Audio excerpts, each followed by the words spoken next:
Olá, turma! Hoje vamos continuar as nossas aulas de anemias. E para a aula de hoje nós vamos falar sobre as alterações da hemoglobina, mas alterações quantitativas da hemoglobina. A aula passada nós falamos sobre as alterações da hemoglobina estruturais. Bom, entre as anemias que mais descreve estas hemoglobinopatias quantitativas, nós temos as talassemias. Talassa, de origem grega, significa mar. Antigamente, as talassemias eram encontradas em quem? Nas pessoas branquinhas que viviam na região do Mediterrâneo, como Grécia, sul da Itália, né? Por isso que todo mundo fala, italiano é muito branco, pode ser que você tenha talassemia, né?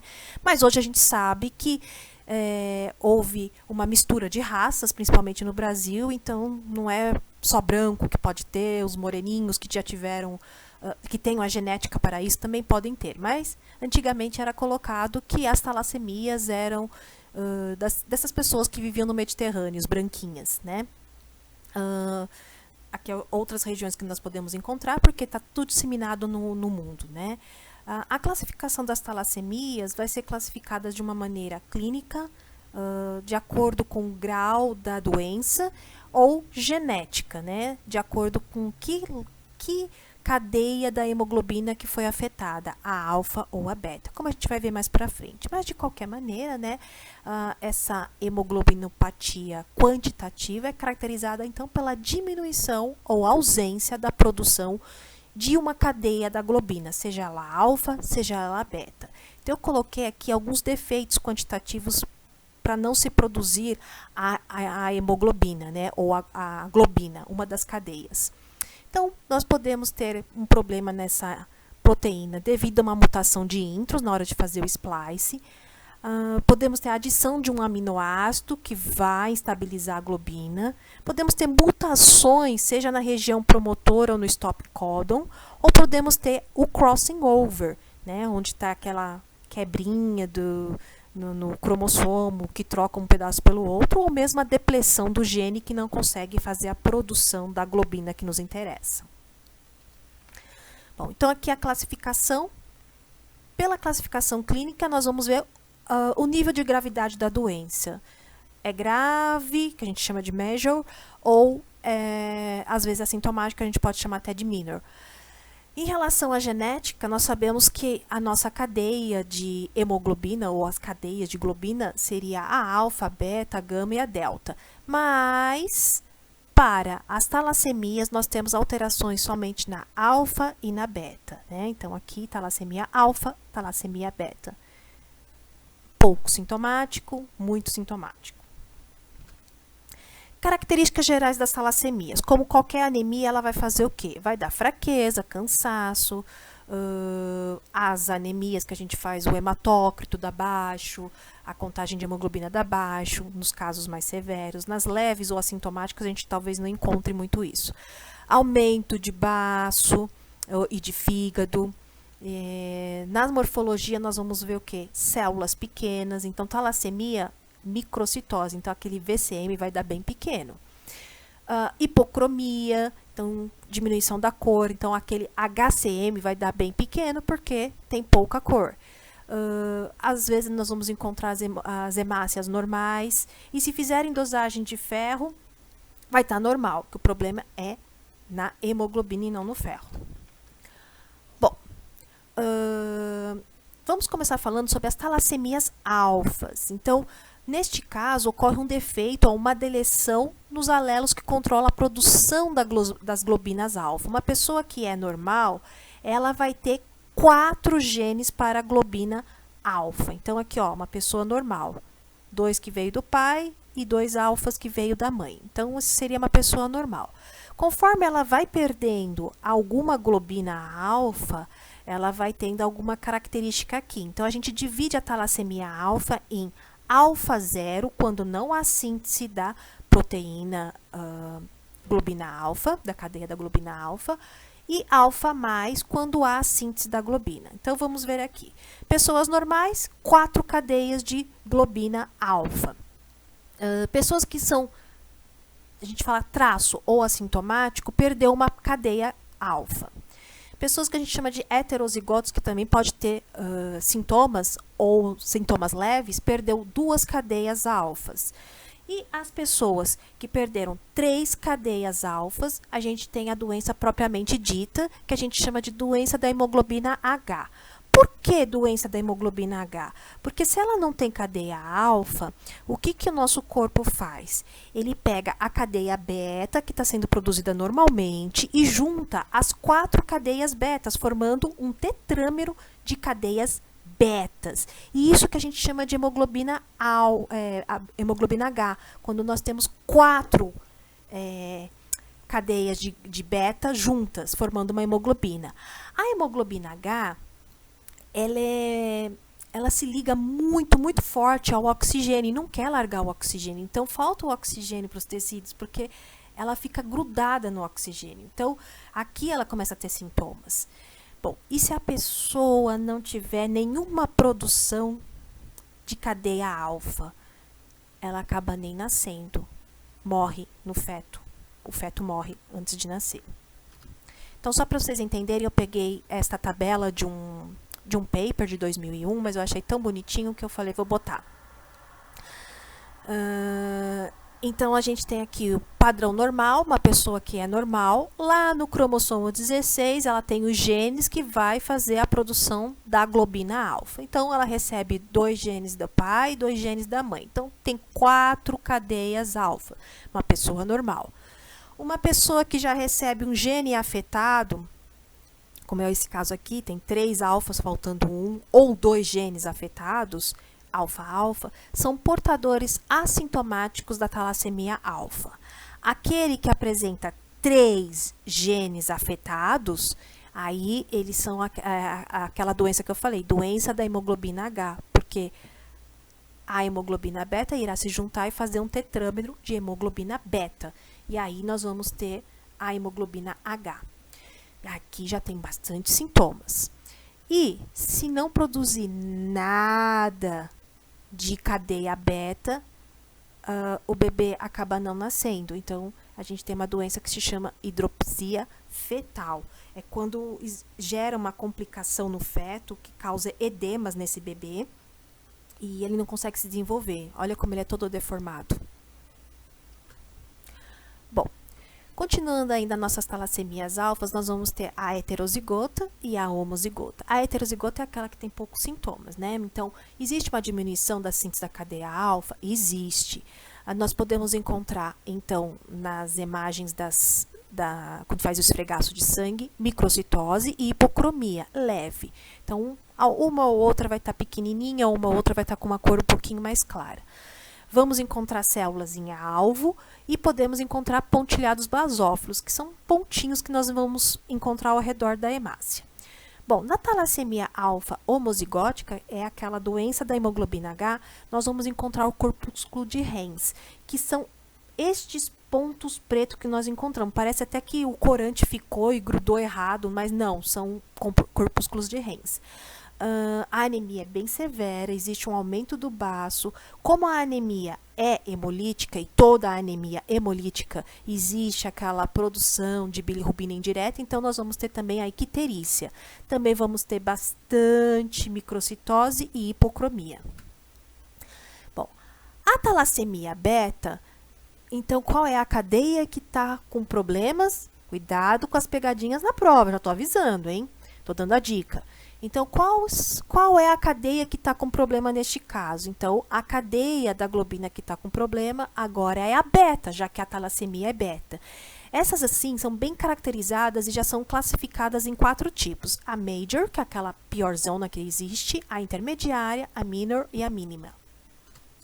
Bom, começando com a pior, né? A talassemia beta major.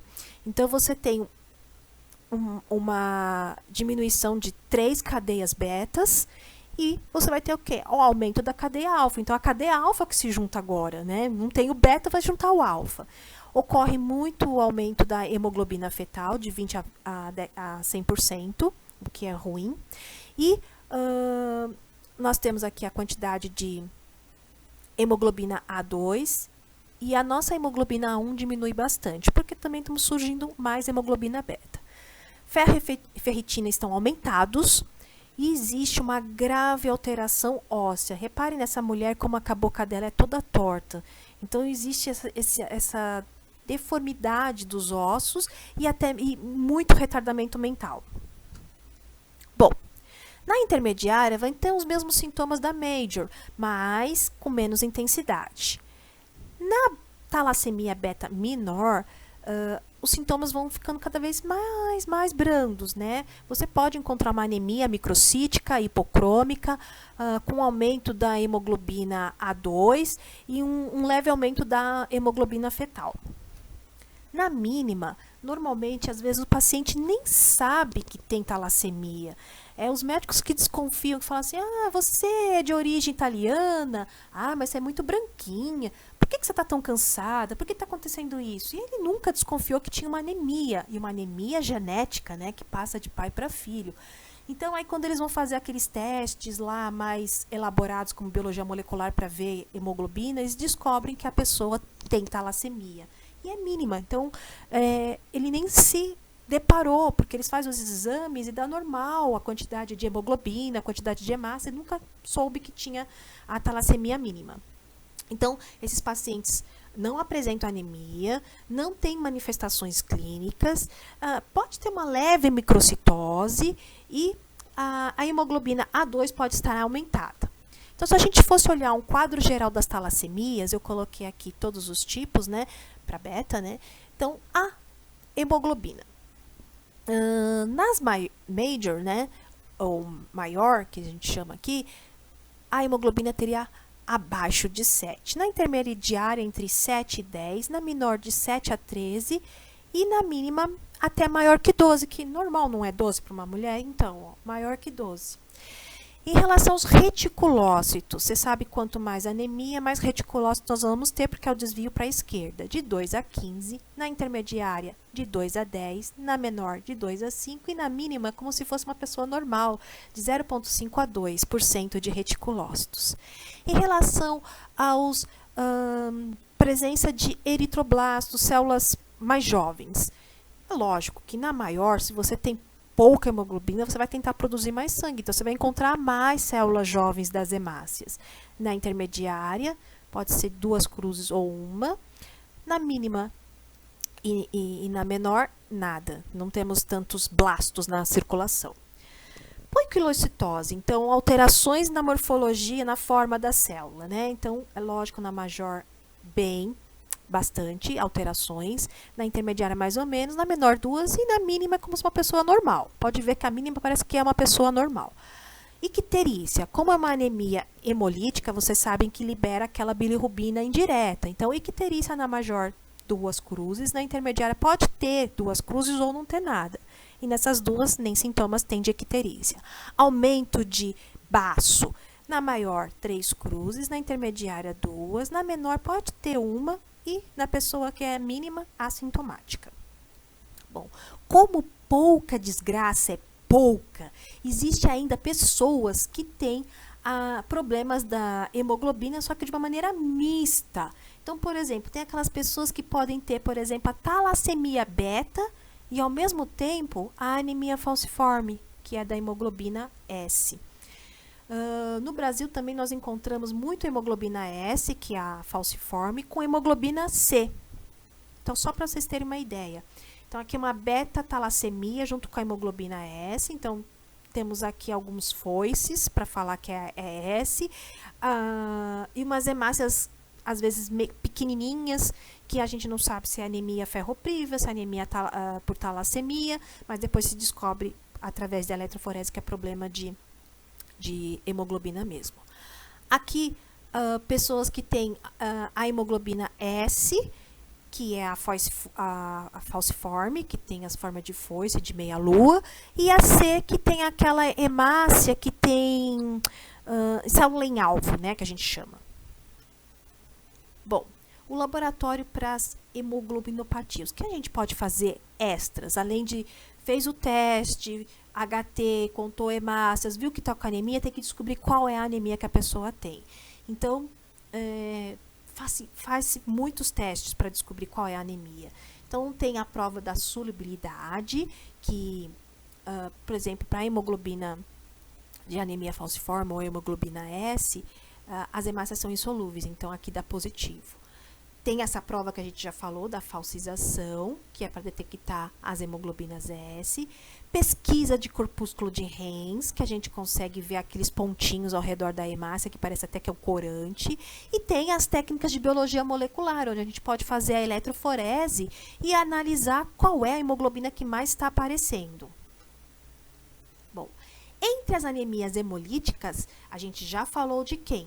Das anemias hemolíticas causadas por defeito de hemoglobina. E aí tinha dois tipos, as estruturais, que faz uma hemoglobina completamente diferente, e as quantitativas, que diminuem a quantidade de globina. Agora nós vamos falar de anemias hemolíticas, todas essas são genéticas, passadas de pai para filho, só que agora o problema é na membrana plasmática da hemácia. Quais as mais conhecidas? A esferocitose hereditária, a elipsitose, alcantocitose, hemoglobinúria paroxística noturna. Nós vamos falar um pouquinho de cada uma.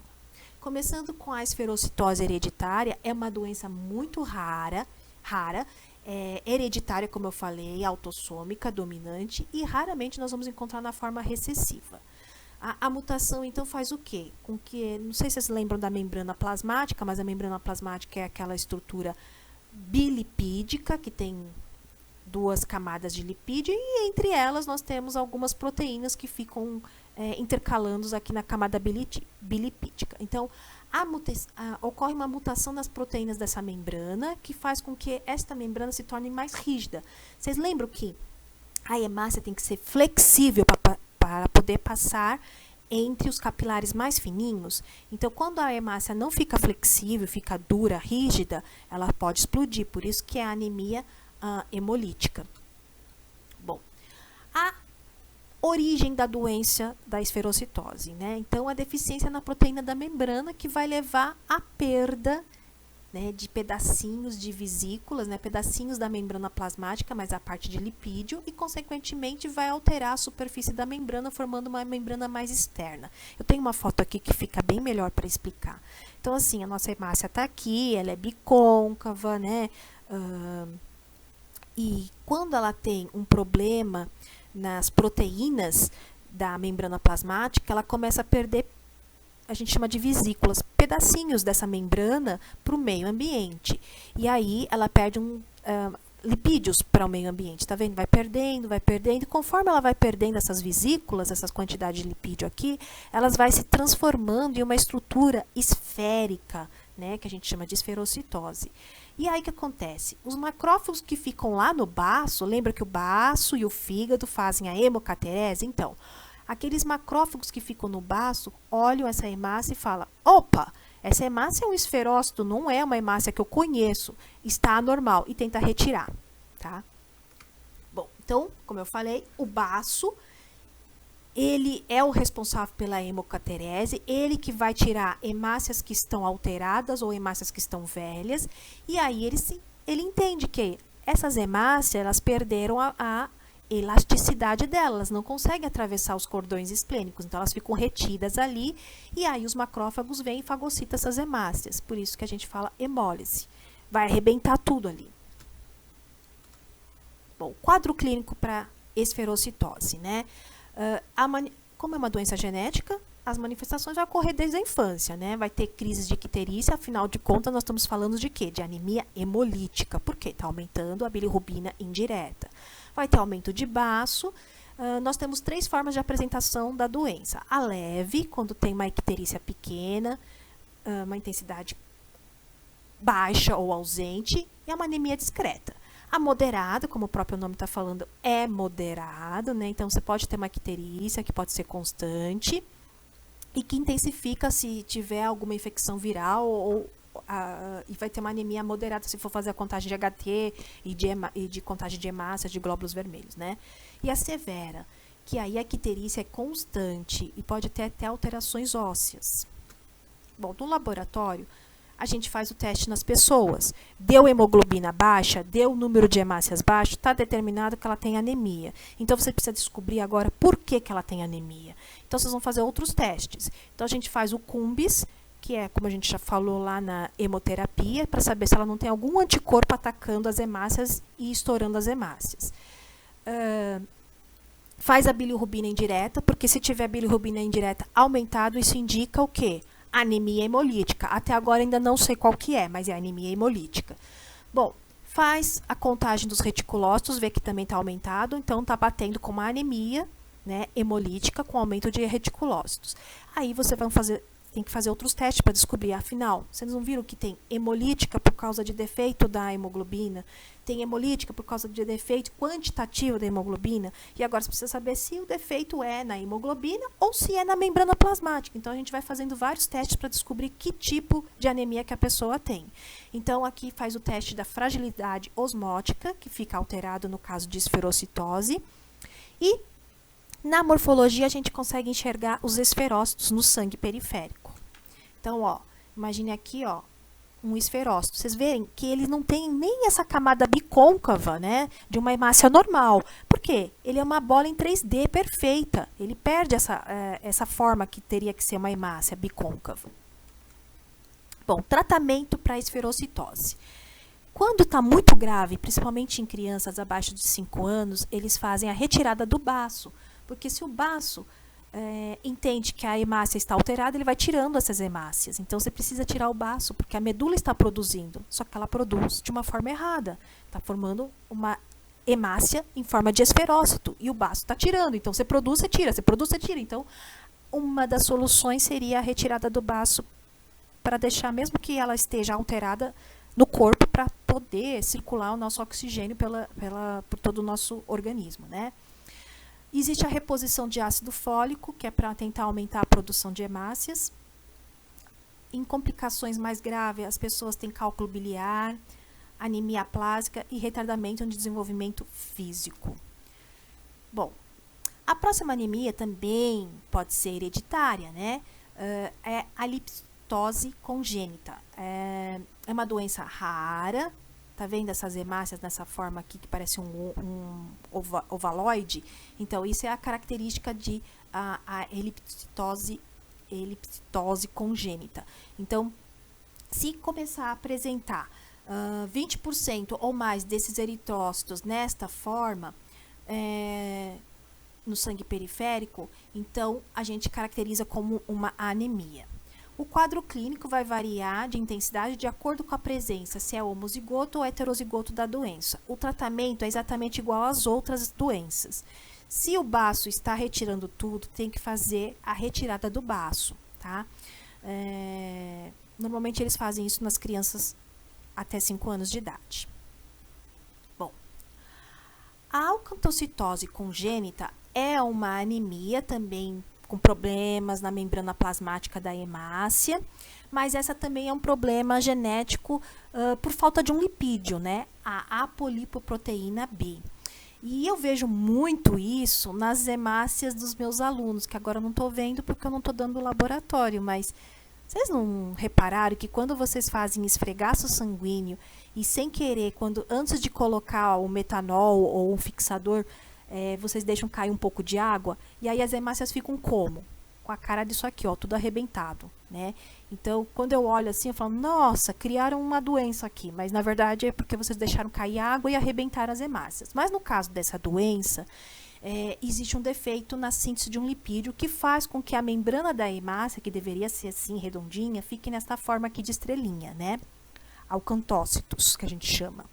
Então, vai causar uma anemia hemolítica e, para tentar controlar a doença, os médicos dão, por exemplo, ingestão de vitamina E, que atua como antioxidante para evitar que as hemácias fiquem neste formato.